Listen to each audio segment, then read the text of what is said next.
My name is Solihin Thom, and I'm doing this from Turkey, where Alicia and I live and have lived here for the last 4 years.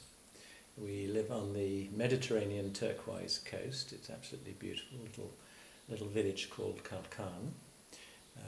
We spend our time, obviously, chatting with our friends, who we made lots of really good friends here. We swim in this beautiful sea. I do 3 times a week, probably a couple of kilometres each time, sometimes 4 kilometres or whatever, so I'm feeling fitter than I've ever been. We have 4 children, we have 4 grandchildren, and yet we're stuck here, unfortunately. We're retired, which is rather nice, but actually I am doing Zoom courses on occasion.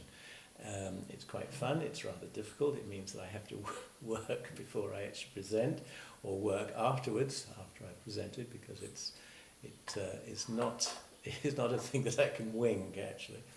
Anyway, so we're in a good place here. It's very nice. I'm really thoroughly enjoy it. I don't really do very much poetry, only when I'm sort of moved, and it's so nice here, it's really difficult to be moved, actually. I'm going to do a little piece for you now. It's called Corona, or Crown, and I hope you'll enjoy it. So this little piece that I've just written a couple of months ago, at the beginning of this COVID-19 problem, was about the coronavirus, actually. So I called it Crown, or Corona. Oh, March the 18th I wrote it. Just after my birthday, which is why I've got a mention in this poem. So, crown or corona, placed around the head of a martyred saint of pandemics and plagues, and fostered onto a named virus, even if its form resembles an old naval mine, whose portal into humans are ACE2 receptors, signal to those with hypertension, who use modern alchemy to inhibit angiotensin, or through receptor blockers, the fear associated with acute illness and death.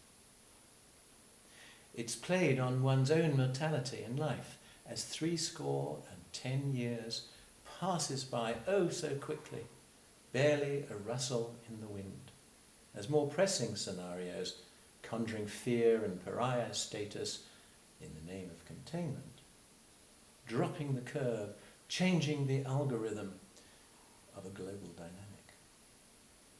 Sensible indeed, but perhaps misses the terrain that invites the virus to enter. For then we can validate the old perennial germ theory. For although correct, can be observed by the gardener who husbands and nourishes the constitution, replenishes the depleted soil, supports the jing, so that this potential mine does not blow up in our lungs, illustrating perhaps how we humans have decimated wantonly the lungs of Gaia.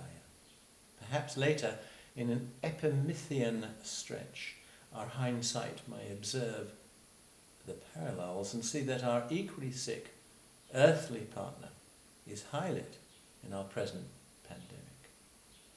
Our own culpability, pride, arrogance, and hubris. There we are. So, as I said, I wrote that in March. My thoughts and ideas are probably slightly different now, but nevertheless, we realised that it was a problem with the lungs, and now, of course, we know that in fact there's a blood vessel. It attacks the blood vessels, which of course is ubiquitous right throughout our body. So it's basically a sort of okay little poem, little ditty. Anyway, so I hope that you all come and listen to me on next Monday at 8 o'clock here in Turkey, which is 6 o'clock in the UK and 10 a.m. in the west coast of America. God knows what it's like in Australia, but you'll have to work that one out. Anyway, I enjoy doing my poetry, but I don't do it very much. I only do it when I'm sort of moved. And so when I'm here, actually, I'm moved by the sun and the sea and the water, and not really by my sort of poetic impulse. So, next Monday, I hope to see you all, and I'll look forward to seeing lots of faces on the screen. Bye bye for now.